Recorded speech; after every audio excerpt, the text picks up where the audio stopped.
who's the director of financial services within USAID Entrepreneurship and Investment.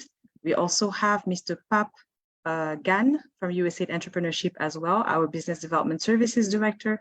And we also have Mrs. Tigist Araya, I hope I'm not butchering the name, from Araya Ventures, who will be telling us more about what investment readiness is about, how to go about. Could you please mute? Vous pouvez couper les micros, s'il vous plaît. Vous pouvez couper les micros, s'il vous plaît. Madame Fatoumata Bintou Sangor, vous pouvez, merci.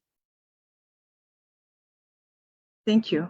So, yeah, we'll be talking about investment readiness. We'll be talking about pitching techniques as well, because the idea for us is to actually give you all the support you need to be able to get investors' attention and raise money from your projects and from the interest that they will be showing in those projects.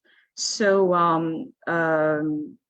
well, we're doing so because we want you to participate to the Opportunities in Africa Summit, which will be held in New York City from September 18th to the 20th of this year.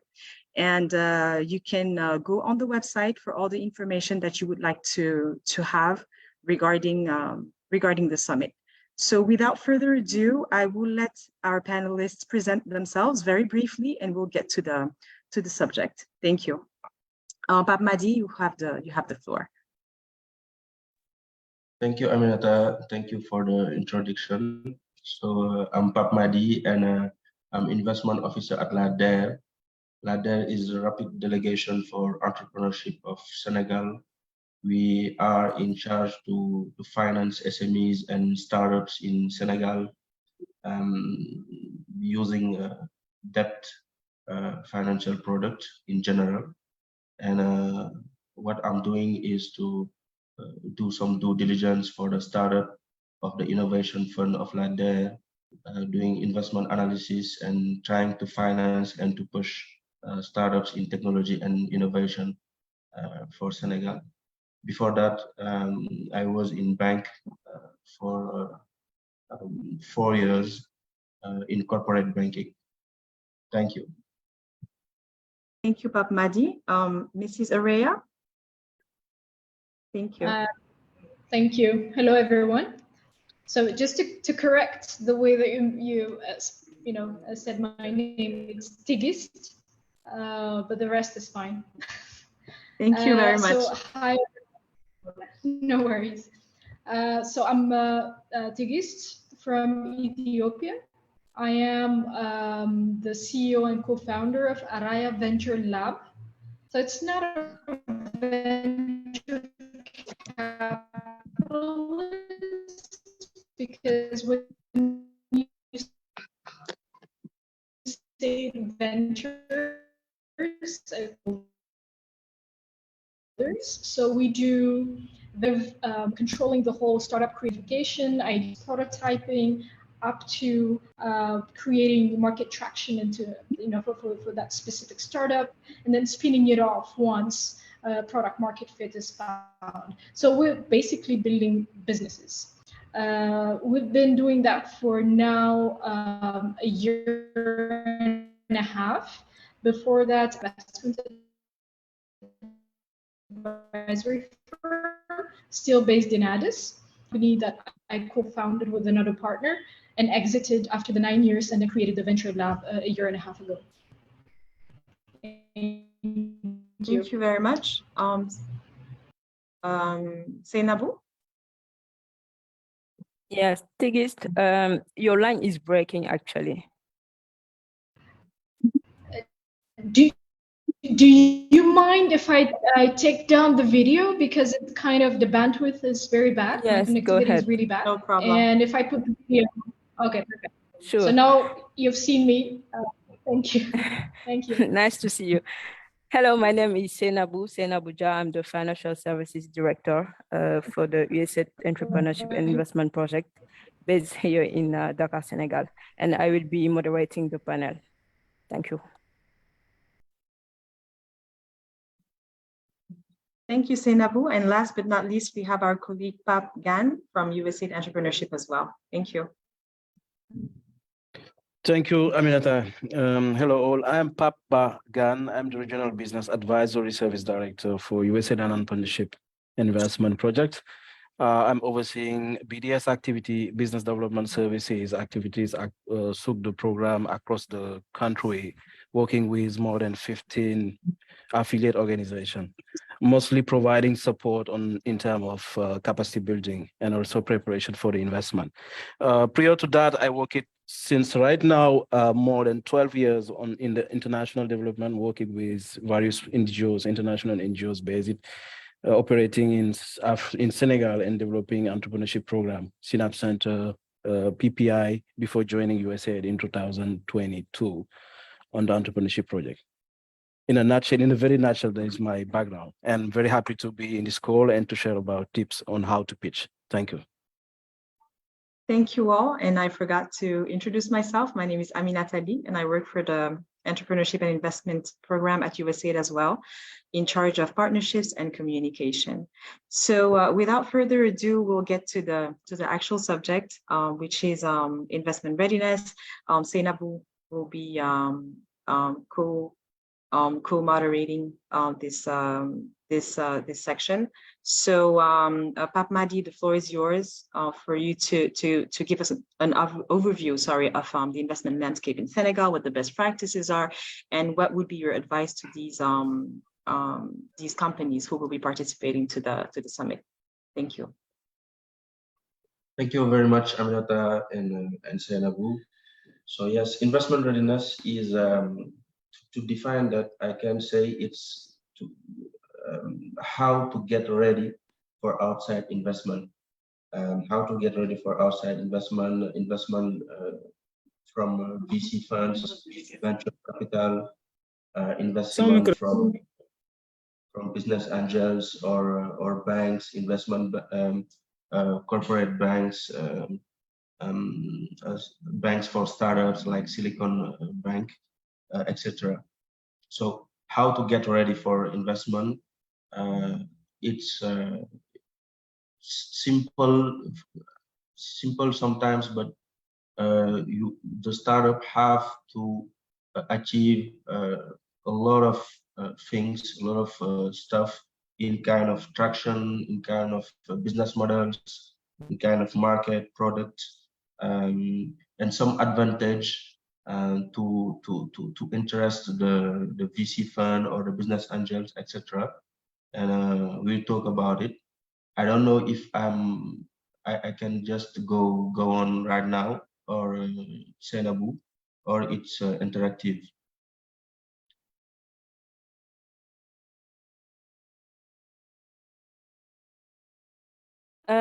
Yes, actually, it depends on you. Do you have a presentation to share? Otherwise, I have some questions actually that could be a guideline for you. Yes, the second option. I don't have presentation. Okay, sure. So my first question is about hearing your opinion on a quote. People used to say that you don't raise funds when you want it, but when you are ready. Do you agree with this quote? And more generally, actually, what is investment readiness? How do you know that you are investment ready? Which companies and sectors attract the most financing in Africa?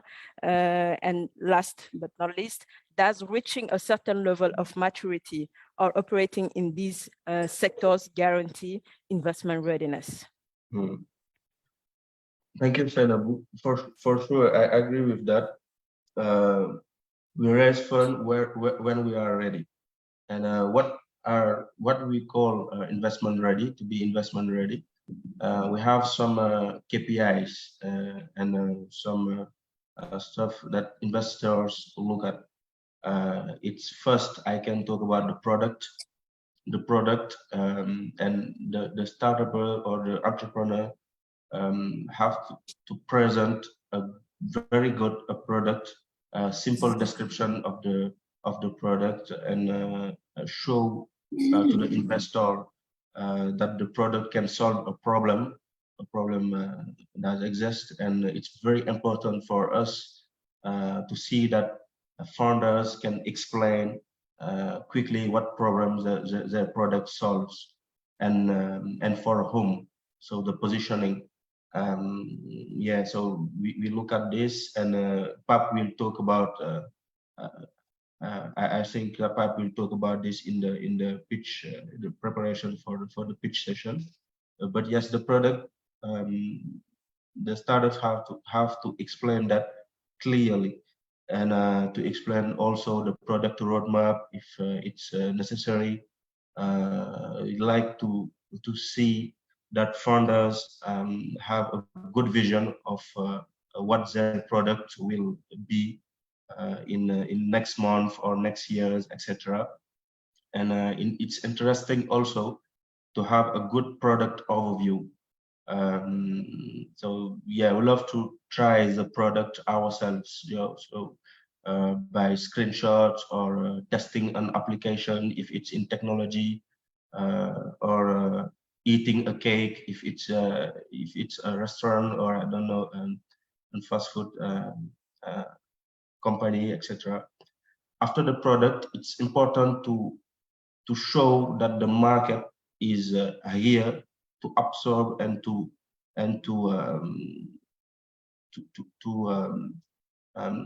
the target market have to be clear. So when founders describe their target markets, they have to be precise in a geographical area, in the sector, and mostly in Francophone Africa, we have the same market. So we say that we have Senegal, Cote d'Ivoire, Mali, but the same market, Congo maybe. So they have to address a good market, a large market, but they have to be precise on the target market. The total addressable market estimate have to be very clear also for us. Some products in fintech, for example, like a product of I don't know, Wave or Orange Money, they are scalable in all our Francophone Africa zone, but area. But if you have some product like a cake or a restaurant, it's not very evident to scale it in the African market globally. So the startup will have to be clear in the term, the total addressable market, and to explain us also the market structure and the dynamics of the market. It's important for us to understand the big current trends of the market, and how it will evolve the next few years, etc. So yeah, for the market, that's what I want to share. After that, you have the traction and the competition. The traction, the startup, if it's already launched, they have to show that they have clients, they have a good revenues, they have a good average basket size, or margins, etc. So they have to explain more well the KPIs and all the traction they have to show to the investors that it's not in French we say coquille vide. It's not a new thing, doesn't be tested already. After that, you have the business model, and yes, for the competition is simple, is to show that you have or not competitors, but to show also the advantage you have, and if we compare the competitors and your product or your services. The business model also have to be clear in kind of pricing. If it's a SaaS model, software as a service model, if we will receive, the startup will receive payments monthly or only in one shot, etc. So it have to be clear for the investors, and the team also is very important for us. And what I'm talking about is the core element of a deal memo. So the deal memo is the field that the investor used to explain to the investment committee, explain that they want to invest in one startup or one SME, etc. And it's the same if it's in the VC specialized in technology or innovation, or if it's a classic SME, a classical traditional SMEs. So you have the team. The team have to be I don't know, the quality of the team have to be clear and to convince the investors. If you have some strengths or weaknesses in the team, you have to show that also, and to explain the mitigation of some risk about the team or others KPI. And yeah, and the most important also is to show the needs. What's the need? The in kind of funding. What is the need? The round size, the timing, what milestones that will be achieved with the investment you ask for. So yeah, it's important to have all these elements. Yeah, Senabu, for the first intervention, I want to just to talk about that. So the team, it's important, the funding, so the needs, the business model, the competitions, traction, and product market. Yeah. Yes, it's quite clear, Madi. Thank you for that. But just if you can wrap up in French in 2 minutes, please. Yeah, for sure. For sure. Everyone's starting positions at 5 seconds. 4, 3. Donc, there is someone talking. So if you can mute yourself, thank you. It's okay. Donc, okay, ce que je disais par rapport à l'investment readiness, donc la préparation à l'investissement, c'est que quand on va voir la préparation à l'investissement, c'est tout simplement est-ce qu'on est prêt à accueillir de l'investissement ou pas de la part des investisseurs. Quand on va voir des investisseurs, on y va avec un certain nombre d'éléments.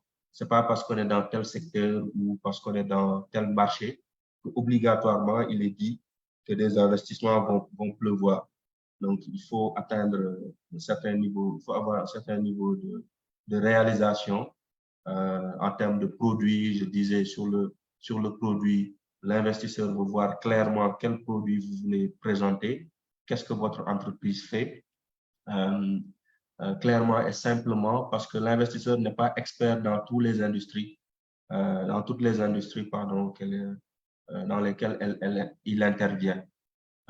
Donc, l'expert, c'est l'entrepreneur, c'est vous, et c'est vous qui lui expliquez le produit que vous vendez ou que vous voulez vendre. La roadmap, c'est-à-dire les étapes ensuite qui viennent sur le produit. Est-ce que vous allez commencer avec, si c'est une chaîne de restaurants, est-ce que vous allez commencer avec un food truck, par exemple, pour ensuite un restaurant camion, pour ensuite aller sur un restaurant physique, ensuite aller sur une chaîne de resto. Donc, expliquer en termes de roadmap, qu'est-ce que vous voulez faire sur une période donnée. Ça peut être sur 5 ans, sur 10 ans, etc. et expliquer également le marché, la pertinence du marché.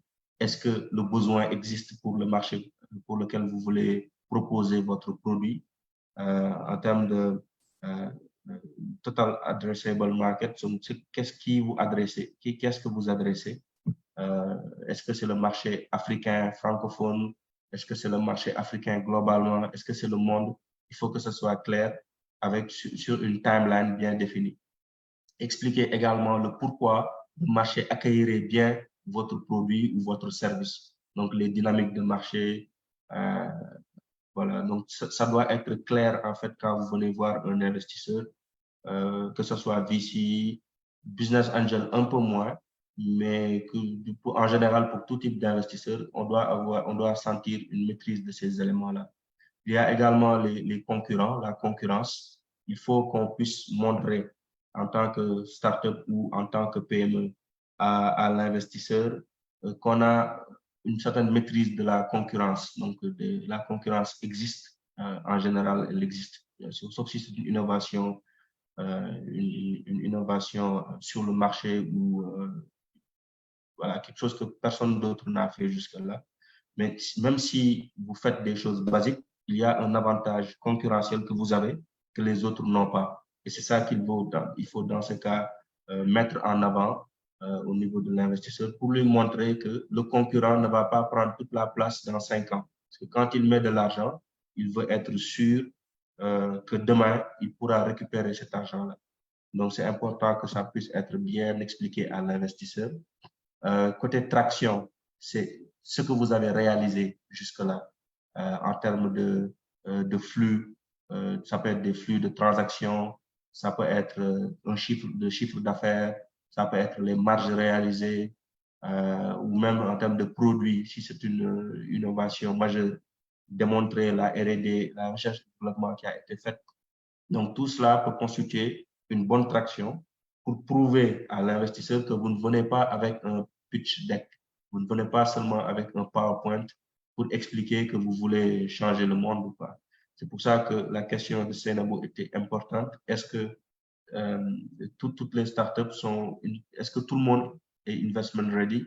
Non. Et même la réponse, c'est que la plupart des startups et des PME ici ne le sont pas encore parce qu'ils ne remplissent pas donc, toutes ces conditions-là avant de pouvoir accueillir de l'investissement.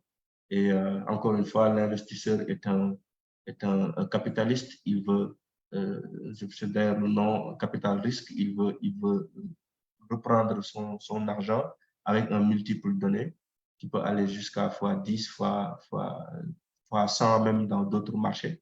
Donc, il faut pouvoir justifier. Vous avez la capacité de le faire. Et cette capacité-là aussi, ça se ressent avec l'équipe qui est derrière le produit que vous proposez, la solution que vous proposez. Est-ce que c'est un Madi qui n'a jamais été dans le digital, par exemple, qui n'est pas ingénieur, qui ne connaît pas ce marché, qui veut venir changer les choses? Ou est-ce que c'est quelqu'un qui maîtrise bien le marché ou qui s'est associé à des gens qui maîtrisent le marché? Donc, vous n'êtes pas obligé de tout connaître non plus. L'idée, c'est aussi de pouvoir s'associer avec des gens qui peuvent vous aider à réaliser vos objectifs. Et puis, enfin, être clair sur le besoin. Le besoin, pourquoi vous venez voir l'investisseur. Si vous venez avec une demande de 2 millions d'euros ou 3 millions d'euros, il faut pouvoir expliquer ce que ça va être pour développer telle et telle chose. Ça peut être le marketing, ça peut être recruter du personnel qualifié, ça peut être pour de l'investissement, etc. Donc, voilà globalement les différentes choses que l'on regarde.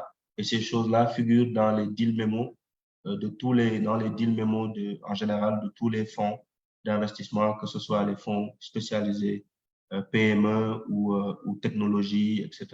Il y a quelques différences qui interviennent, mais le corps de l'instruction de dossier reste le même. Donc voilà en résumé, c'est ce que je voulais partager sur la partie investment readiness et comment on peut être investment ready, c'est-à-dire être prêt à accueillir de l'investissement de la part des investisseurs. Merci Madi, merci pour cette belle intervention. C'est vraiment très clair. Je retiens deux choses. Beaucoup d'entreprises se pensent être prêtes et pourtant elles ne le sont pas forcément. Donc peut-être ce travail dont tu parlais, de pouvoir identifier les KPIs, de pouvoir montrer son besoin, de pouvoir montrer son positionnement par rapport à la concurrence, de pouvoir également prouver sa pérennité est très importante en fait pour aller voir un investisseur. Je retiens également que tu donnes beaucoup d'exemples dans la restauration. Tu dois être quelqu'un. Et Parce que donc, je suis quelqu'un de gourmand. je pense que Et parce que j'ai été entrepreneur dans ce secteur-là. dans ce secteur, ok, Euh, d'accord. Bon, on va enchaîner sur Papa Gan. Pap, Madi has just explained how to know if you are investment ready. If you think you are, which means the first step has been taken, the second is to identify the right investor and get money from him. But first, you must convince him. So, Pap, my questions are very simple. How do I convince someone to fund me? Can you give me some advice on how to pitch properly? Is it true that pitch depends very much on the investor you are dealing with, whether it is a bank, an investment fund, or a business angel? Thank you. I mean, very interesting questions that you asked. I think Madi shared a couple of tips regarding the content. You need first to be investment ready, to have some fact to present to the investor, and you need to have to prepare properly your pitch deck in 5 steps. If you can maybe give me the access, granted me the access, I can share my 2-3 slides in order to show how to pitch properly. We have five key elements on the pitch, on pitching. The first is, as Madi taught, you need to identify what kind of problem you address and what kind of solution you bring on the tables in front of the the investor. Let me know if you have my screen actually. Yes, I can see your screen. Yeah, let me put it in a full screen. Yes, these are the 5 key steps entrepreneurs need to be prepared before before having discussion with investors. The first is what kind of problem and what kind of solution I bring on the tables. What is the problem statement? I have product, I have services. 2, I bring solution. Again, these needs. This is the needs. This is the problem, and we have client or we have customers who need this solution, and I bring those solution on the table, and you tested the solution. Mari talk about how to. You need first to test. You need to come with a proof. You guys have a solution on this, face on this problem. This is the first step. The second step is also in terms of pitching, you need to have data around your market size. What kind of market size you have? What kind of stat you have? What kind of information you get from your market size? You can put on the table in front of the investor, and this will allow entrepreneurs to present and to convince the investor and to share his understanding about the market size. And also to share his understanding about the fact his product is the best product on the market size to solve this issue. This is the second step. And the third step now is the financial statement. If you have already started selling or tested your product or your services, if you already have 1 million market or 2 millions or 3 millions client, if you already sell your product in Senegal, in Dakar, in Chess, in Juba, in Ziguinchor, in Fatick, you have data from your sales, and you need to show those data on your pitch deck. And you need to tell the investor, I have already realized this in terms of sales, this in terms of expense, and I have the opportunity to grow beyond this market. And now you can move on the fourth step. The fourth step is the forecast. In the coming 6 months, in the coming years, I want to address new market in Mali. I want to address a new market in Ivory Coast. Or I want to address new market even if it's in Senegal. I want to address and I want to reach new market in Ziguinchor, in Tamba, in Kolda. In terms of start, I have new 1 million or 2 million potential client who can be potential client who can use my product and I need investment. Your forecast, what do you plan to have in terms of prevision in a very realistic way, based on the market, the potential market you will have in your country or in sub-Saharan. If you are selling your product in 5, 6 countries, you can need to come up with the data. Those are the forecasts. And the final step, the five one is if you leverage expertise, if you have a team. Madi say that if you have working with engineers, if you have working with, you have financial partners already on the ground, you have already technical partners on the ground, or you have anchor partners on the ground, you have commercial partners on the ground, and you have teams, you need also to show you guys have already expertise needed to develop the project beyond your location, actually. And finally, after the team, you need to present a roadmap.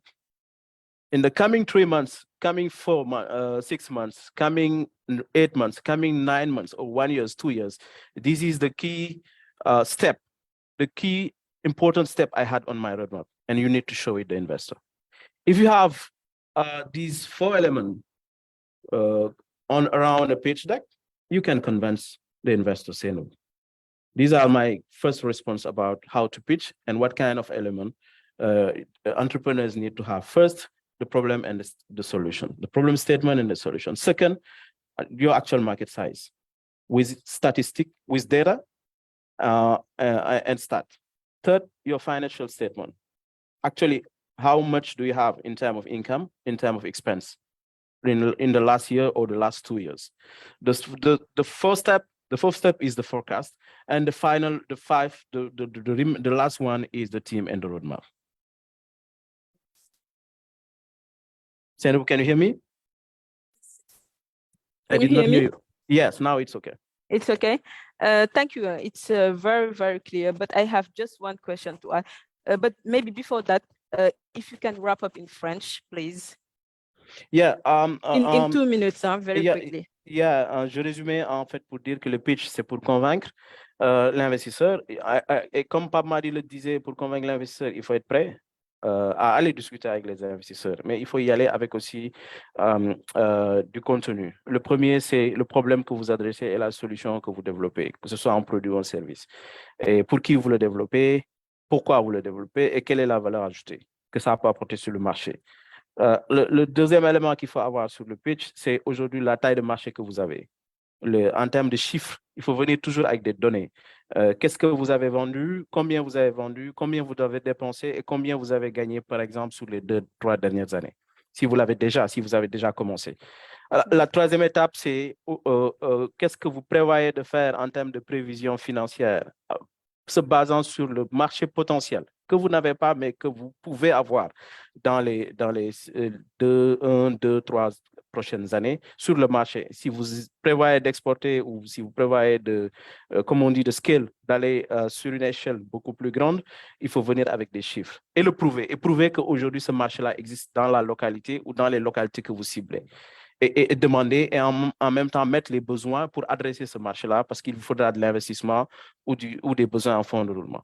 Et le quatrième élément qui doit être sur votre pitch, c'est le cinquième, c'est si vous avez une équipe et une expertise derrière vous, il faut le montrer. Et enfin, faire un roadmap. Le roadmap, c'est juste la feuille de route sur les 6 prochains mois, 1 an, minimum 1 an. Quelles sont les grandes étapes? Si vous décidez d'ouvrir, par exemple, des succursales, vous le dites. Si vous décidez de développer de nouveaux produits, de nouveaux services, vous le dites. Si vous voulez lever, si vous avez des accords concluants avec des partenaires financiers, vous le mettez. Donc ça, c'est vraiment les 5 éléments de base qui doivent nourrir maintenant le pitch deck. C'est ces 5 éléments-là structurés qui vous permettront de bien pitcher. C'est très clair. Hein? Merci, Pape. Je vais peut-être poser ma question en français. Quelle doit être en fait l'attitude de l'entrepreneur ou le propos qu'il devra tenir selon qu'il soit en face d'un banquier, d'un fonds d'investissement ou d'un business angel, quelqu'un qui veut juste rentrer dans son capital? Je pense que c'est d'abord connaître l'investisseur qui il est. Le banquier, il cherche à se faire tout ça tous les trois catégories. Moins le business angel, ils cherchent du profit. En investissant, ils attendent un retour sur investissement. C'est comment le prouver aujourd'hui que les chiffres que vous avancez et que le potentiel de marché que vous prétendez avoir sur l'investissement que vous cherchez, vous pouvez le faire. Maintenant, ça, c'est plus la banque orientée capital. Pour les VC, pour les business angels, ils sont sensibles à certaines causes. Il y a des business angels, je ne veux pas les citer pour faire de la pub, ils sont sur green, tout ce qui est green. Donc, si vous avez un volet protection de l'environnement, vous pouvez le montrer parce que eux, ça les touche. Il y a d'autres qui sont sur les questions énergétiques, il y a d'autres qui sont sur l'alimentation. Selon l'orientation du business angel, vous pouvez faire ressortir cet aspect-là pour le montrer sur votre pitch. Mais les VC, globalement, je pense que c'est le profit, c'est le profit, c'est le profit. Et il faut prouver que vous avez un business viable, rentable et qui peut scale, qui peut passer à l'échelle. OK. Donc, sur les deux précédentes interventions, en fait, ce que je retiens, c'est qu'il faut savoir se différencier, savoir convaincre en donnant les bons arguments et surtout, en fait, avoir cette équipe de qualité. Je pense que c'est très important, ce volet RH, et je vous remercie, en fait, de bien le souligner. So, let's go back to English. Tigist, fundraising. I think everyone will... Yes. Oui, excuse-moi. Je pense qu'il y a une question. Ce serait bien peut-être qu'on peut y aller de manière interactive. Il y a une question sur le chat de Victorine Sarr. Quelle est la meilleure méthode pour évaluer une entreprise et combien elle vaut sur le marché? Donc, la valorisation. Le point sur la valorisation. Quelqu'un veut prendre cette question ou on peut peut-être attendre la fin du panel pour y répondre, Aminata. OK, ça marche. Je pense qu'on aura après une session de questions-réponses. De questions-réponses, ça marche, c'est parfait. Ouais. Donc, du coup, pour ceux qui veulent poser leurs questions, ils peuvent les mettre sur le chat, comme ça, on arrivera à les organiser plus facilement. C'est ça, c'est exactement ça. On va les organiser par thème. Tigist, fundraising, as I was saying, I think everyone will be paying close attention to what you are about to say. Actually, how do you raise funds? How do you know who the right investor is, given the company's stage of development? How long does the process take, especially when you are dealing with an investment fund? And also, can you share some tips for a successful fundraising? But also tell us how damaging inappropriate financing can be.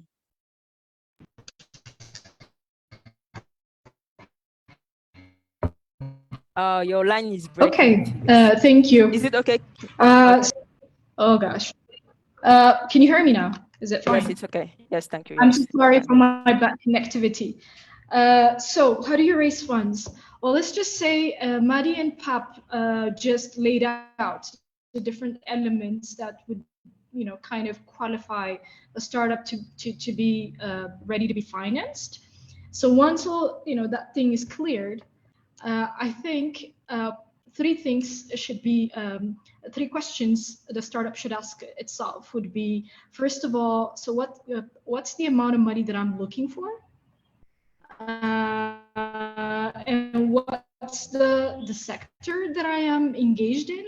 What stage of development am I in terms of my startup? Well, I'm laying out these questions because you have out there different type of investors.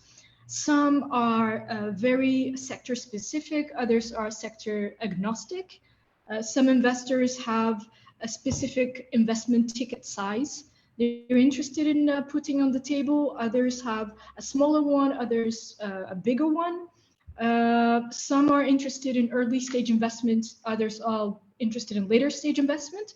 So the startup should first of all ask itself,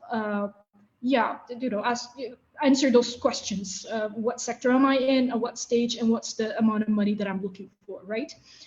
Typically, seed and early stage investors look for promise and traction, while if you look at the later stage investors, what they're looking for is much more about growth and scalability, so about scale. So defining, once the sector question is cleared out, defining where you find yourself in the stage of business life cycle, meaning are you a greenfield company? Are you an early stage startup? Are you a well-established company with revenues? And are you a big company that's looking for expansion money? So depending on where you are, if we have to classify investors, when you look at the early stage investors, they're much more willing to take risk. Whereas if you look at the later stage investors, they are much more risk averse. And when you look at early stage investors or early stage companies, actually, they have early stage startups have an unproven business model, which makes them more risky compared to established companies who have a proven model. So they're not investors are kind of comfortable with them because they don't have to go and test their ideas in the market and get traction, go throughout the process of proving their business model, which make them risky in the first place. So let's just assume you are on the early stage companies, early stage of a business life cycle, right? So at this stage, you have different type of investors that come in.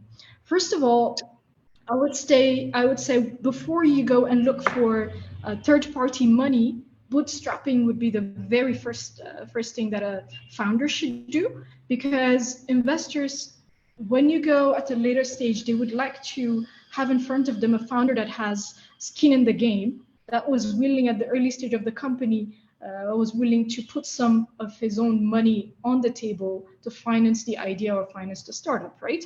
But bootstrapping is very limited in terms of what it brings for a startup, because the amount is very limited and the personal risk of the founder is very high. So we have to very quickly go to the next type of investor. So the next type of investor, which is kind of extending. The next type of investor after putting your own money on the table would be to go and pitch your idea to friends and family, right? So it's a little bit wider circle, but still within your personal space. So bootstrapping is the first one. That's one type of funding. Then you have what I call a little bit wider circle, which would be crowdfunding, right?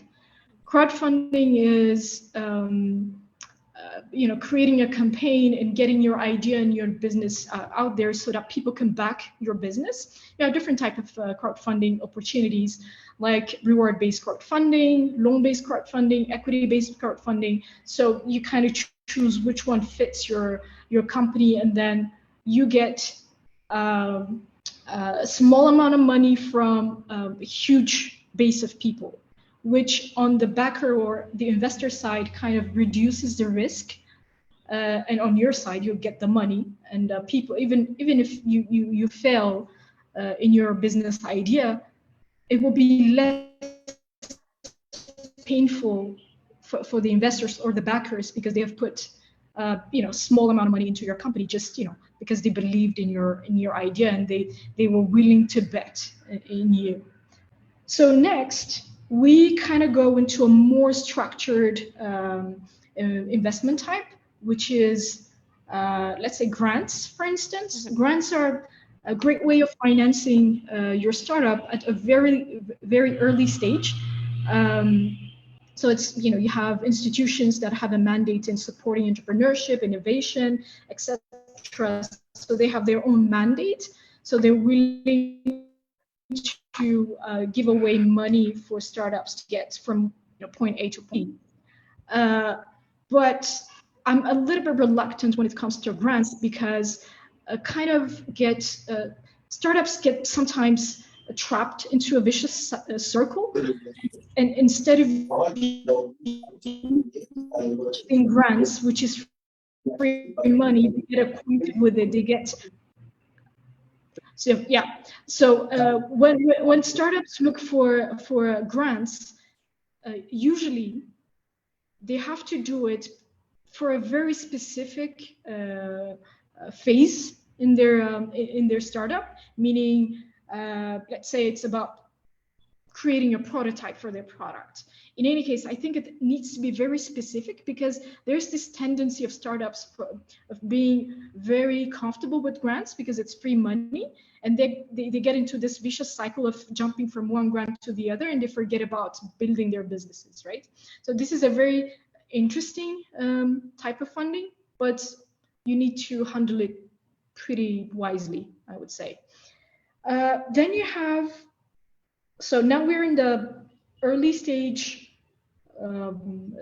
business life cycle, right? So you have a product, you have a prototype, you're kind of trying to test it into the market, etc.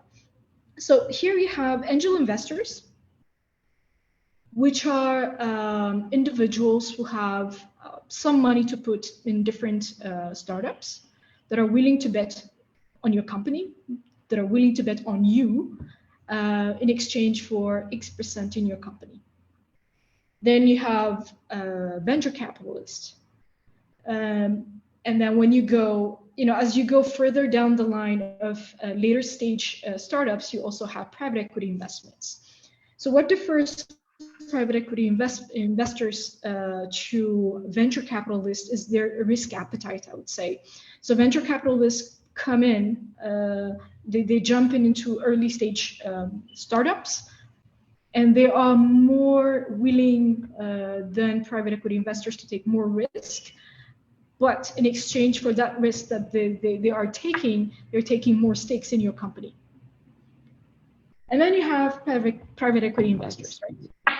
Private equity investors are more, I would say they're not for startups. They're much more for established companies or for big companies that are looking to expand their businesses, because private equity investors, for two reasons, cannot be for startups, because they look for post-revenue companies and they have huge investment tickets.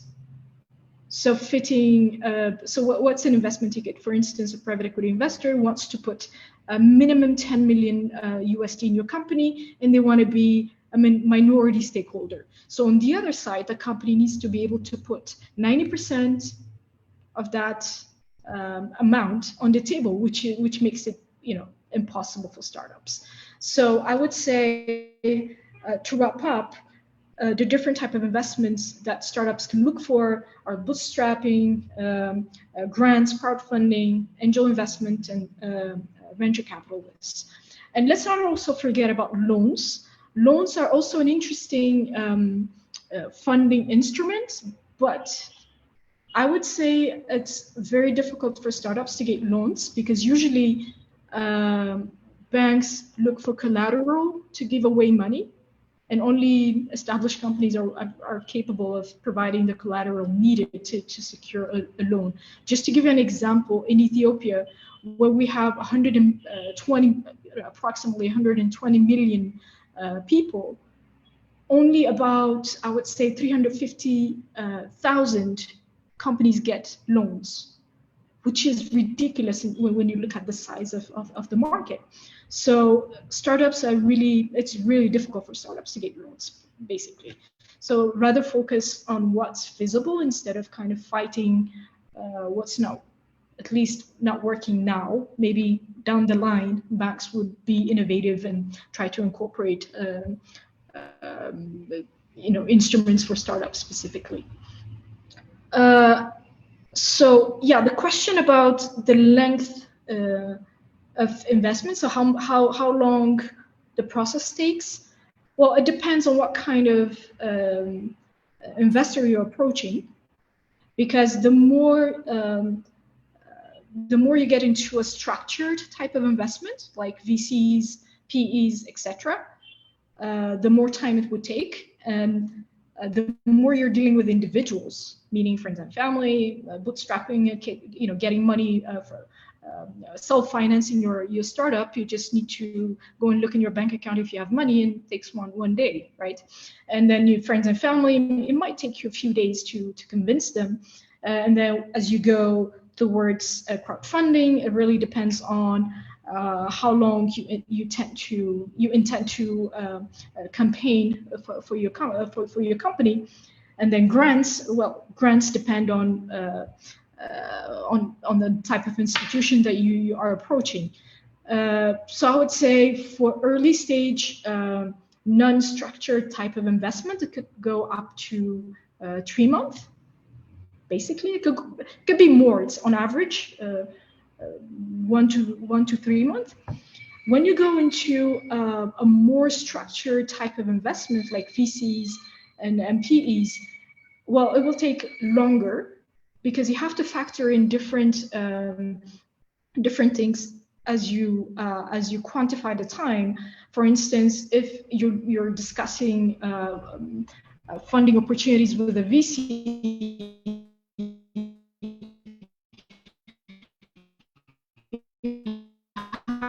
to factor in all the meetings, unification meetings, and then you have to build your data room where you have to put all your documentations, your pitch deck, financials, legal documents, the due diligence process, and then you have the term sheet negotiations, and even actually you also have the investment committee that meets at X amount of time per year. So you have to wait for the investment committee to meet up. So it could go I can speak for Ethiopia. It could go up to a year if you're really lucky, or even a year and a half or beyond. I mean, I'm talking about averages, just because you have to factor in those elements, right? So I think your last question was about me giving tips for a successful fundraising, right? Yes. Yes. Okay. So number one, I would say know your company stage of development, because it kind of allows you to target the right investor accordingly. That will be the first tip. The second tip, I joined Maddie and Pap on this one. You need to create a strong and compelling pitch deck that really clearly communicates your value proposition, your business model, the market opportunity and size of your startup, the competitive landscape and dynamics, and how you position yourself as opposed to what the market already has. Your go-to-market strategy, traction, team, financials. So all these elements that both Maddie and Pap mentioned earlier. That will be that number two. Number three, I would say you have to start building relationships with the investor that you have targeted early enough, because investors invest in people, basically. They don't necessarily invest in startups per se. They invest in people, they invest in you. So they have to get to know you, they have to trust you. They have to be able to know that you're capable of getting the startup where you intend to take it. Because if I invest in an idea can change. Because let's say I launch a startup, but my product doesn't get traction, then I have to pivot, right? So you have to have that grit, that commitment, that flexibility to pivot and try to push your market the way the market wants it. So they invest in people. Therefore, you have to build relationships with the investors that you have targeted. Number four, I would say, kind of teach yourself standard investment terms and jargons. Because that's what you're going to use when you discuss with investors. So terms like valuation, equity, dilution, could be exit strategy, the different type of rights like tag along, drag along, liquidation preferences, all those investment terms you will be using as you discuss with investors. You have to get acquainted with them. Number five, you have to set, I would say, fundraising goal and timeline for yourself by factoring the different elements that I mentioned early on about the investor meetings, the DD process, the term sheet negotiation, et cetera, et cetera. So that you have a clear direction and not be sidetracked and focus on getting the fund when you want it. At least kind of shorten the length of time it takes by being prepared. Number six, I would say if you want to meet the timeline and the goals that you've set, you have to involve your team and advisors in the process, because fundraising is kind of an all hands on deck type of effort. It takes time, and you need all the help within the company, all the backing within the company. And number 7, this is very important, I would say, an important point is be transparent with investors and don't overpromise.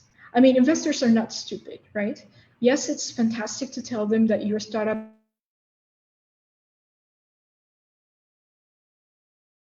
money, you're going to get them rich, it's fantastic, the product that you're offering, etc., which is fantastic, which is great. That's all the positive. But don't forget to mention the potential risk that your startup would be facing. Risk linked to market, risk linked to competition, risk linked to your team, technology, all those things. Because, I mean, there's no zero risk business in the world, I would say. It's just a question of identifying them and strategizing around them. So building mitigation strategies, or kind of clearly defining how to avoid them, etc., etc. So that way, you kind of build trust with the investor, you manage expectations, and there's alignment between you and them, basically.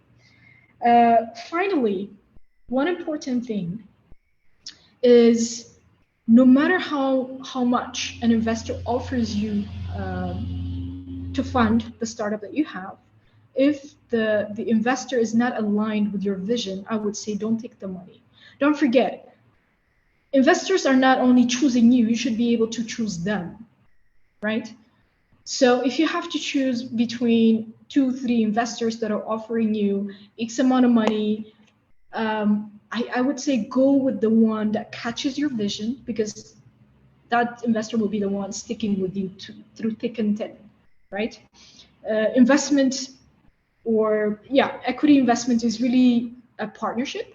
It's not just I take your money and then see you at the end of the year when we share profits.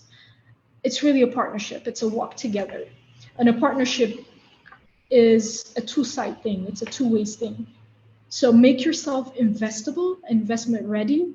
Make yourself desirable so that investors will come to you as well. And then, give yourself the chance to choose the right investor based on the vision that you have for your startup. Thank you. I think that's all I have. Yes, thank you, Tigist. You're talking about building trust, being transparent, being able to choose. This is critical, and I do.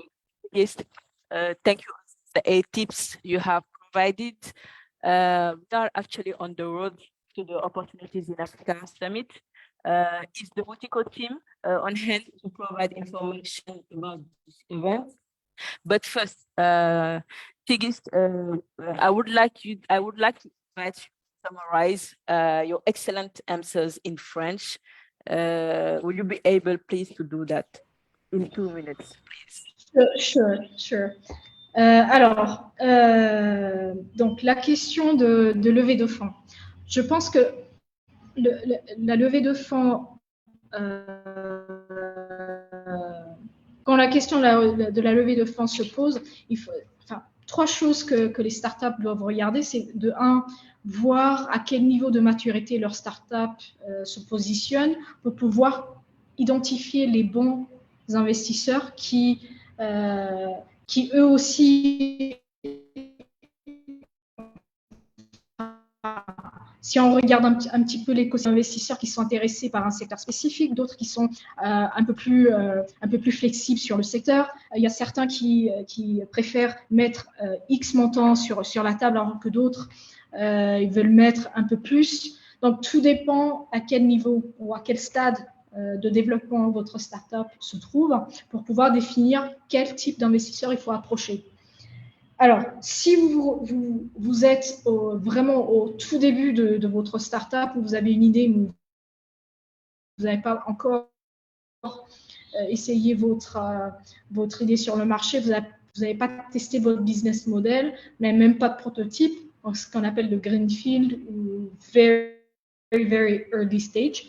Mais là, il faut plutôt regarder de l'argent sur la table pour pouvoir booster un petit peu votre idée et en faire, en tout cas, commencer à en faire quelque chose.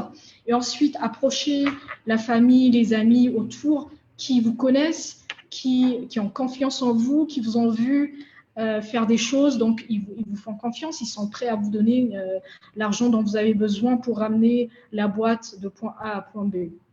Après, il y a ce qu'on appelle le crowdfunding. Je ne connais pas le terme en français, mais en tout cas, je dirais, c'est Financement participatif peut-être. Voilà, c'est ça, c'est financement participatif, c'est ça, exactement. Donc, enfin, c'est élargir votre cercle d'influence et vraiment créer une sorte de campagne de votre startup en montrant.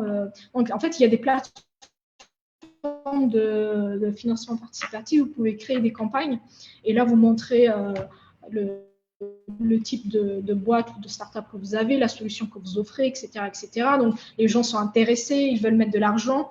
Et donc, ils mettent une somme pas trop élevée.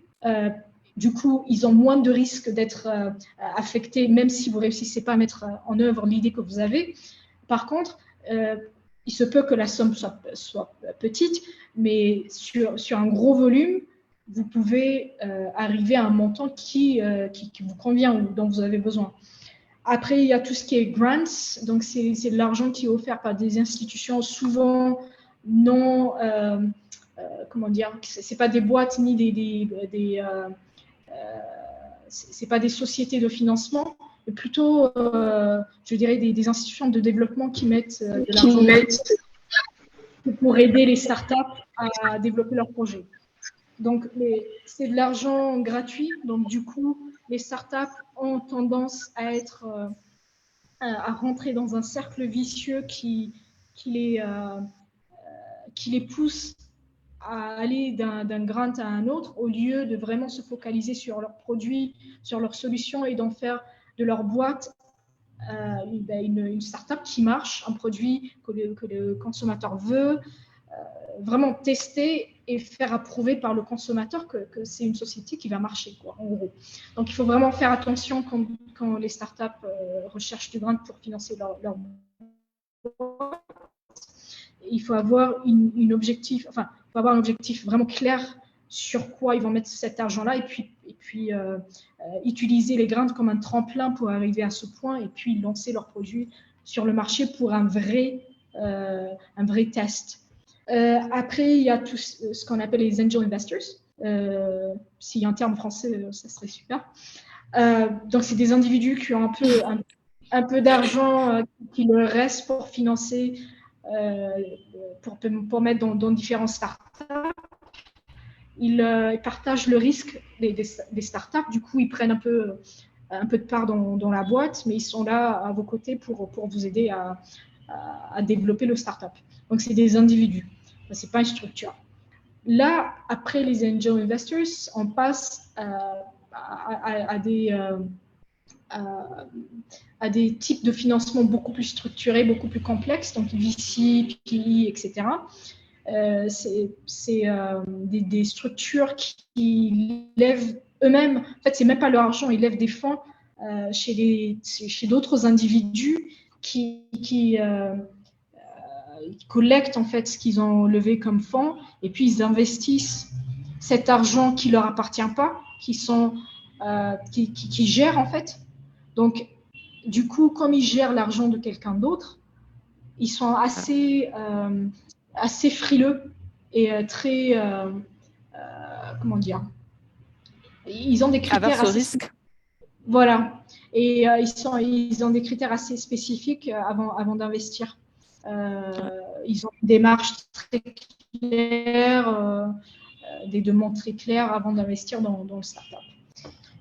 En gros, ça, c'est la première partie de la question dont tu m'as posée. Donc, combien de temps ça prend ? Tout dépend du type d'investisseur qu'on approche. Si on recherche l'argent chez des individus, ça prend moins de temps que si on essaie de lever des fonds chez les VC et les PI, qui sont des structures qui ont leur propre démarche, etc. Donc, c'est pas facile c'est pas facile, mais ça peut prendre un VC, ça peut prendre de 6 mois, 1 mois. Pour un PI, ça peut aller au-delà jusqu'à 1 an et demi, etc. Donc, vraiment, tout dépend de l'investisseur que vous approchez.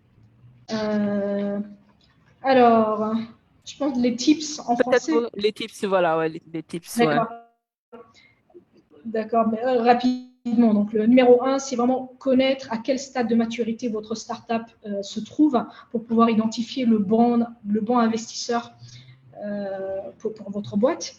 Numéro 2, c'est créer un pitch deck qui est attrayant, qui est capable de convaincre les investisseurs à investir dans votre boîte.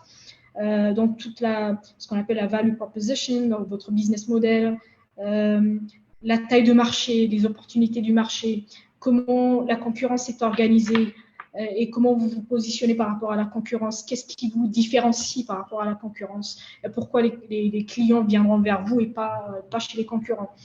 Après, il y a traction, c'est une chose. Après, l'équipe. Donc, qui sont les gens dans votre équipe et ce qu'on appelle aussi les financials. Donc, c'est avoir quelques chiffres quand même, donc qui montrent que votre business sera profitable. Donc, c'est un modèle, ce qu'on appelle les financial projections, modèle de projection financière. Numéro 3, il faut commencer à créer des relations avec les investisseurs que vous avez ciblés assez tôt pour pouvoir développer un niveau de trust, un niveau de confiance. Voilà, un niveau de confiance entre vous et l'investisseur que vous avez ciblé.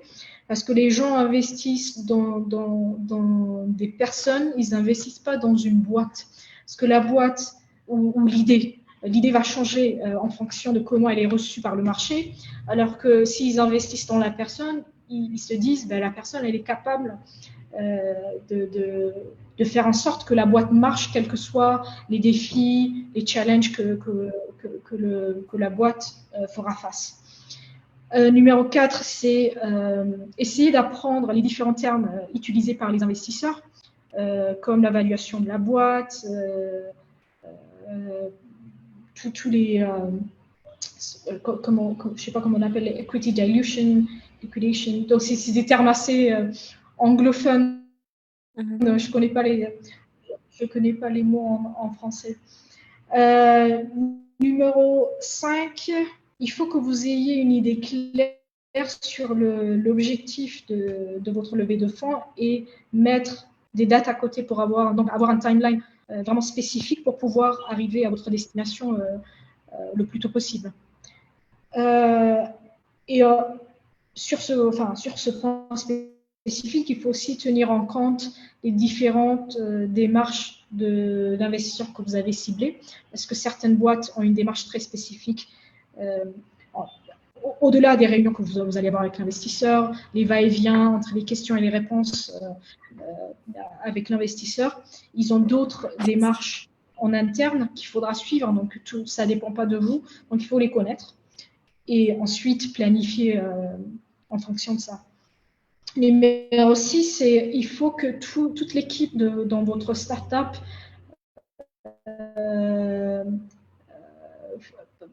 soit impliquée dans la démarche, parce que c'est une démarche qui est assez compliquée, qui peut prendre un peu plus de temps. Donc, si vous le faites tout seul, ça risque de prendre beaucoup plus de temps que prévu. Donc, voilà. Donc, il faut avoir toutes les équipes dans cette démarche, impliquées dans cette démarche. Numéro 7, il faut être transparent avec les investisseurs. Il ne faut pas trop promettre des choses qui sont inatteignables parce qu'ils savent, les investisseurs ils savent très bien que certains marchés portent des risques, que votre startup opère dans un marché qui, juste parce que, par exemple, vous êtes positionné on est en Afrique, en Éthiopie ou un autre pays en Afrique, il y a des risques associés à ces marchés-là. Il faut les identifier. Donc, il ne faut pas avoir peur de mentionner ces risques-là parce que les risques, ça existe. Il n'y a aucun business qui a zéro risque. Donc, il faut les mentionner, les identifier et ensuite stratégiser autour de comment soit les éviter, comment soit les éviter, soit les gérer. Donc, cela crée une certaine confiance entre vous et l'investisseur et vous serez alignés à la même longueur d'onde. Très bien pour vous parce que ne vont pas vers vous en disant vous m'avez menti sur le niveau de profitabilité de votre produit, etc. Numéro 8, c'est sachez choisir le bon investisseur. Donc il faut, même si vous avez soi-disant un investisseur qui vous offre plus qu'un autre, je dirais au-delà des chiffres, il faut choisir l'investisseur qui partage votre vision par rapport à l'investisseur qui vous offre plus d'argent. Donc, choisissez le bon investisseur, c'est important. Oui, c'est vrai que l'investisseur a tendance à vous choisir, mais vous aussi, il ne faut pas oublier que vous aussi, vous choisissez un investisseur, vous pouvez dire non. Voilà, je pense que... Parfait. Merci Tigis, c'est vraiment très clair. I'm wondering if the Wutiko team is on hand. Otherwise, Aminata, I'm giving you back the floor so you can lead the Q&A session. Thank you. And thank you for all the panelists. That was great. Thank you. Thank you all. Thank you, Seinabu. I'm happy to see that the chat box is very active. We've had a lot of interventions, questions that have already been answered. So I just wanted to remind you all that this session will be recorded and will be on the USAID Entrepreneurship and Investments page for further reviewing if you wish to do so. So that's one thing. The second, alors, Mrs. Victorine Sarr, donc, est-ce que vous souhaitez toujours intervenir? Est-ce que toutes vos questions ont été prises en charge? Je sais qu'il y a eu beaucoup de réponses par rapport à ça. Il y a également Madame Maria Mafaye qui demandait à quel stade de développement de l'entreprise est-il recommandé de faire appel à l'investissement. Donc, je vous laisse la parole juste pour que vous puissiez nous dire si toutes vos questions ont été prises en charge ou est-ce que vous souhaiteriez avoir des éclaircissements complémentaires. Victorine ou Mariama?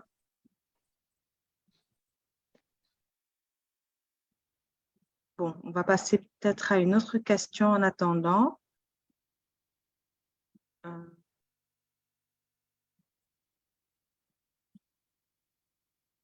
OK, alors ce qu'on va faire, voilà, Madame Khadija Toussal, quelles sont les qualités d'un bon investissement? Quelles sont les qualités qu'une bonne entreprise doit avoir pour recevoir un investisseur?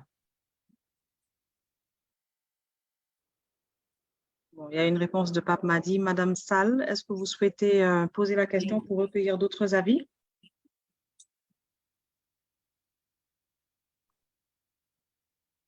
Aminata, si tu le souhaites, on peut développer davantage sur ça.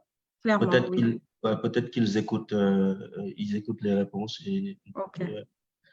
OK, je te laisse la parole, Madi. Merci, Aminata. Sur la première question de la valorisation, ça a été traité effectivement sur le chat. C'est une question de négociation et différentes méthodes sont utilisées en fonction du secteur d'activité.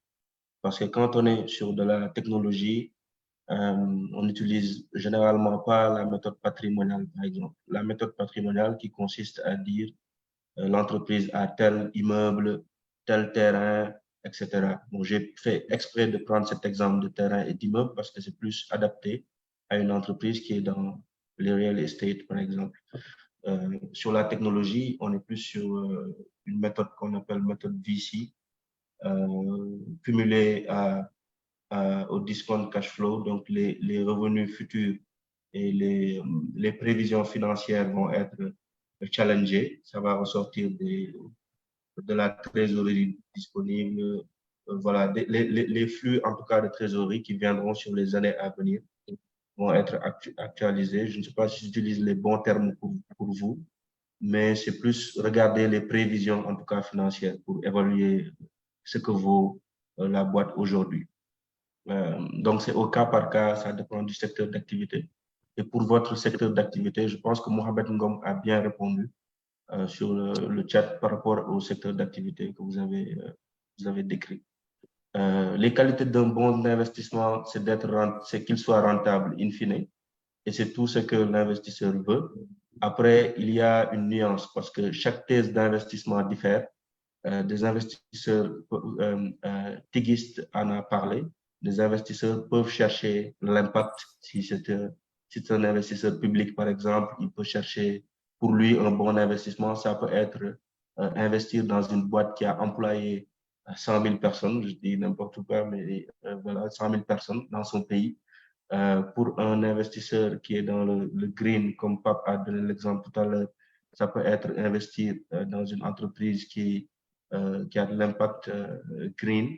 Après, l'impact est toujours cumulé à la rentabilité. Donc, la base, c'est la rentabilité. Ce n'est pas parce qu'on est impact qu'on ne recherche pas la rentabilité. C'est d'abord, c'est évident, c'est une évidence. Et ensuite, tout le reste vient s'ajouter en termes d'impact. La deuxième question, quelles sont les qualités pour qu'une entreprise puisse recevoir de l'investissement? Ça dépend encore une fois du stage. Si tu es en very early stage, on regarde plus, comme Tigis l'a dit, on regarde plus les fondateurs, on regarde plus les perspectives, etc. Et ma première présentation sur le marché, le produit, etc., comment le définir, c'est ça que l'investisseur utilise. Après un double check, parce qu'il ne va pas prendre toutes les infos que vous lui donnez en tant qu'entrepreneur pour faire la présentation à son comité d'investissement. Donc, il va faire l'effort de connaître son marché, il va même payer parfois des gens pour connaître le marché davantage, pour connaître ton produit, pour savoir si ça risque de marcher ou pas, l'activité que tu proposes. Donc, voilà, c'est toujours au cas par cas, mais je constate que l'essentiel a été traité par Tigiste, par moi-même, dans des présentations. Moi, je voulais juste ajouter que sur l'analyse des dossiers, il y a toujours l'expertise sectorielle, hein. Les fonds d'investissement, que ce soit les banques, ils ont des experts sectoriels qui analysent, qui retraitent les informations qui sont données par la startup ou l'entreprise sur le business plan pour faire la corrélation avec les réalités terrain. Donc, c'est pourquoi dans ces phases-là, il faut plus, surtout dans la partie prévision, plus vous rapprochez des prévisions réelles, plus vous donnez plus de chances à votre dossier de passer. Maintenant, il y a un facteur qui peut jouer, c'est l'innovation et le potentiel market size que cette innovation, s'il est développée, peut avoir en termes d'attraction sur, par exemple, si je prends les pays africains, rapidement sur la fintech, on a vu que ça allait très vite parce qu'il y a derrière une traction réelle, parce qu'il y a derrière un potentiel marché avec ce caractère innovant-là qui peut justifier parfois certains montants qu'on met ou qu'on demande sur la levée de fonds. Mais pour moi, c'est bien beau les chiffres, mais quand vous donnez des chiffres, que ce soit vraiment des chiffres qui sont collés au réel, quoi.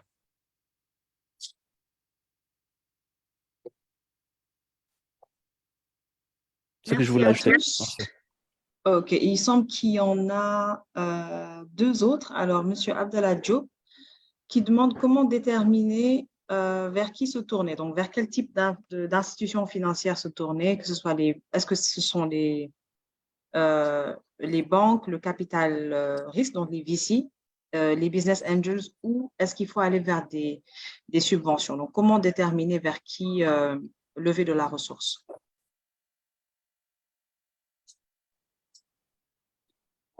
Je ne sais pas si Tigiste, tu veux répondre à cette question. Sinon, j'y vais, ça dépend. It's up to you. Actually, she left. Ah, d'accord, d'accord. Yes, she has Ok. another meeting. Je pense que je Ok. peux apporter quelques éléments de réponse sur Ok. ça. D'abord, c'est de déterminer son niveau et son besoin. Si vous démarrez en early stage, c'est vrai que vous allez chercher peut-être, comme Tigis l'a dit, faire du bootstrapping, chercher à leverage. En anglais, on dit leverage, mais à lever peut-être des ressources propres qui vous ont tout autour de vous avec le financement participatif, ou bien aller vers des grants. Les subventions, suivant des concours ou des opportunités que vous avez pour faire financer soit votre investissement, couvrir vos besoins d'investissement en fonds de roulement et démarrer. Si vous êtes une startup aujourd'hui, vous avez de la traction, vous vendez, vous avez aujourd'hui des revenus, vous développez un track record, vous pouvez vous orienter vers des banques selon aussi les formules de type de crédit qui sont peut-être adaptés à votre activité. Parce que si vous cherchez, vous devez chercher peut-être un type de crédit adapté à l'activité dans laquelle vous êtes. Si vous en trouvez, vous pouvez discuter avec la banque, par exemple, sur soit un crédit campagne, pour ceux qui sont dans l'agriculture. Pour la tech, c'est plus peut-être aller vers des VC qui sont orientés early seed entrepreneurs, early stage, qui pourront financer. Moi, je pense que le choix doit se faire en corrélation des besoins de l'entreprise, du stade de développement et surtout du matching avec le type de crédit qui est proposé face au développement. Après, maintenant, si vous êtes vraiment une entreprise mature et que vous cherchez vraiment de l'equity investment, ça, c'est autre chose. Vous devez aller vers des fonds d'investissement. Bon, c'est ce que je voulais apporter par rapport en quelques inputs par rapport en réponse à la question posée. Merci beaucoup. Ça Des compléments? Ok, Parmadi, oui. Je ne sais pas si en termes de timing, on a le temps, mais peut-être juste rajouter une seule chose, c'est Pape a tout dit sur la partie le besoin, le matching avec l'investisseur en question. Moi, j'ajouterais le niveau de risque aussi, parce qu'il y a des investisseurs qui sont spécialisés dans le risque et c'est le capital risque, les VC, les venture capital. Plus c'est risqué, plus ça leur plaît. Alors que pour la banque, par exemple, moins c'est risqué pour une banque commerciale, une banque corporate banking, etc., comme on le connaît ici, moins c'est risqué, mieux c'est. Donc, il faut donc avoir des cash flows pour pouvoir rembourser un crédit, parce il s'agit du crédit là, il s'agit d'un loan. Il faut démontrer d'un certain historique avant de venir voir la banque, alors que pour le business angel ou le capital risque, lui, il prend vraiment le risque avec vous parce que si vous chutez, il chute avec vous. Alors que pour le banquier, si vous chutez, peut-être que lui, il ne chute pas. Il vous assomme davantage en utilisant vos ressources personnelles. C'est une possibilité. Donc, ce qui fait que le niveau de risque aussi doit être cohérent avec le type d'investisseur que vous souhaitez voir. C'est juste ce que je voulais rajouter, Pape Merci beaucoup. Merci, Aminata, Parmadi. Oui. Aminata, Oui. si je peux rajouter juste un petit point. Bien sûr. C'est vrai qu'il faut utiliser ces sources externes de financement. Il y a également l'autofinancement. Il faut savoir en fait réinjecter ses bénéfices. Il faut savoir optimiser son cash. C'est le cash management. Savoir placer pour peut-être générer des revenus supplémentaires et pouvoir réinjecter. Je pense qu'en fait, la première étape, c'est vraiment une utilisation optimale des ressources intrinsèques, de les mettre à disposition en fait du développement de l'entreprise avant d'aller même chercher d'autres sources externes de financement. Et c'est un point qu'on a tendance à oublier en fait. On peut pas, on vient d'être naître ou peut-être, enfin de naître ou peut-être qu'on a 1 an, 2 ans d'existence, qu'on cherche à lever 1 milliard de francs CFA alors qu'on a peut-être un chiffre d'affaires de 50 millions. C'est ce type de business plan qu'on voit beaucoup. Très souvent et finalement même, ça donne une mauvaise impression en fait. On a l'impression que soit la personne, elle n'est pas au courant de ce qui se passe ou elle n'est pas du tout sérieuse. Donc, il faut savoir également capitaliser sur ces ressources intrinsèques de telle sorte en fait que vous puissiez, en face d'un investisseur, avoir les bons arguments et expliquer pourquoi en fait l'apport de cet investisseur est nécessaire au développement de l'entreprise. Très important. Merci, Seynabou. Donc, il y a une question de Monsieur Laurent Yannick Dorigo. Donc, avant d'aller voir d'éventuels investisseurs, quels sont les cabinets conseils que vous conseilleriez afin de pouvoir challenger le business plan qu'on veut déposer? Y a-t-il des dispositifs publics gratuits existants? Alors, Bon, peut-être que Pape, on parle du secteur public, peut-être que Pape Madi pourra nous répondre. Alors, de Madame Aïda Sen, quelles sont les méthodes pour attirer les investisseurs ou des grants vers un projet de développement communautaire? Par exemple, un projet d'accompagnement des jeunes dans les activités pratiques pour la résilience envers le changement climatique. Donc, voilà 2 questions que nous avons pour le moment. Je prends la première et peut-être Pape peut prendre la seconde. Pour la première, j'ai répondu sur le chat. L'ADPME est plus outillé pour accompagner en termes de structure publique en ce qui concerne la réalisation de business plans, les challenger et même vous aider à être en contact avec d'éventuels investisseurs et banquiers qui sont leurs partenaires aussi. Pour l'ADER, on fait de l'accompagnement technique, mais plus pour les entreprises de notre portefeuille, donc on a déjà financé. L'USAID, Investment and Entrepreneurship, donc Pape, Seynabou, Aminata accompagne aussi, je parle à votre place, hein, désolé, mais accompagne aussi des PME ici. Et il y a bien sûr des cabinets de conseil. Je ne sais pas si j'ai le droit de citer des cabinets, mais il y a des cabinets de conseil en général qui accompagnent. Par contre, là-bas, c'est pas gratuit, quoi. Voilà. Et je ne sais pas d'ailleurs si chez USAID, c'est gratuit. Enfin, je ne sais pas comment ça se passe côté rémunération de l'accompagnement. Merci, Pape Madi. Pape, on te laisse la parole, Seynabou, sur les services de l'USAID Entrepreneuriat et Investissement. Tu sais que, non, pas, c'est toi le good fit. Ce sont des questions pour toi. You know that. Yeah, no, I'm joking. Oui, Laurent, je pense, qui a posé la question. Oui, il y a des cabinets. Chez nous, on travaille avec des affiliés, des structures privées, cabinets, et qui délivrent en fait l'accompagnement non financier aux entreprises sélectionnées. Il faut être sur notre portefeuille et puis après, on fera le nécessaire.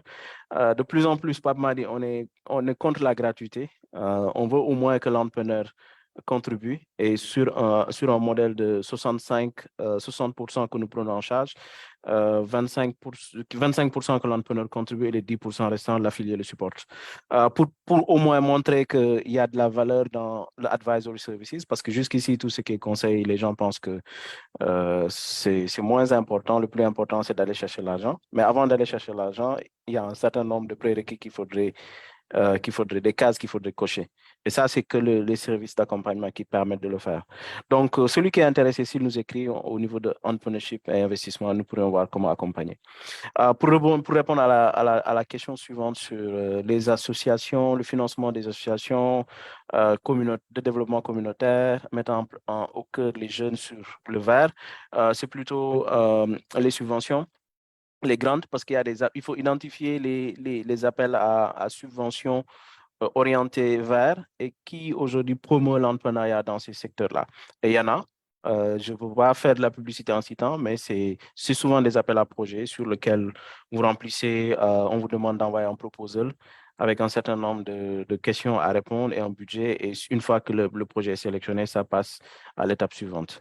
Donc, il faudrait se renseigner sur ça parce que c'est du non-profit et souvent les non-profits sont financés par les fondations, les partenaires au développement, ainsi que certaines organisations. Et il y a du financement pour le vert. De plus en plus, le vert aujourd'hui, tout ce qui est green intéresse les acteurs de développement et il y a des initiatives dans ce sens, notamment le fonds vert. Et au Sénégal même, il y a une initiative, si je peux faire de la pub pour le gouvernement, PSE, jeunesse et environnement, qui est en cours avec des initiatives. Donc, il faudra voir de ce côté-là aussi. Merci. Merci beaucoup. Est-ce qu'il y a d'autres questions? Je pense qu'on a fait le tour sur celles qui étaient postées dans le chat box. Est-ce qu'il y en a d'autres? Je pense qu'on a dépassé le timing qui était imparti à l'activité. N'hésitez pas à nous faire signe sur nos différents réseaux, mais surtout à consulter la page Opportunities in Africa, leur site internet, où vous verrez toutes les informations pour participer au sommet.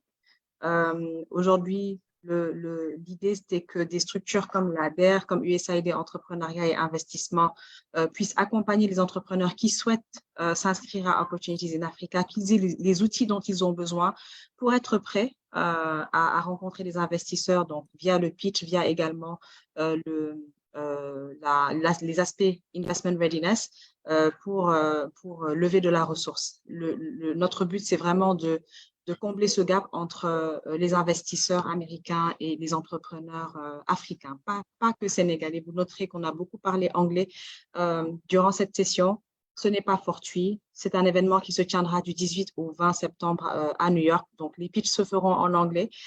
Donc, c'est pas pour vous fatiguer, mais ça fait aussi partie des règles du jeu que de s'exprimer en anglais. Donc, nous sommes vraiment contents de vous avoir eu comme participants à ce webinaire. Il y en aura d'autres d'ici au début de l'activité.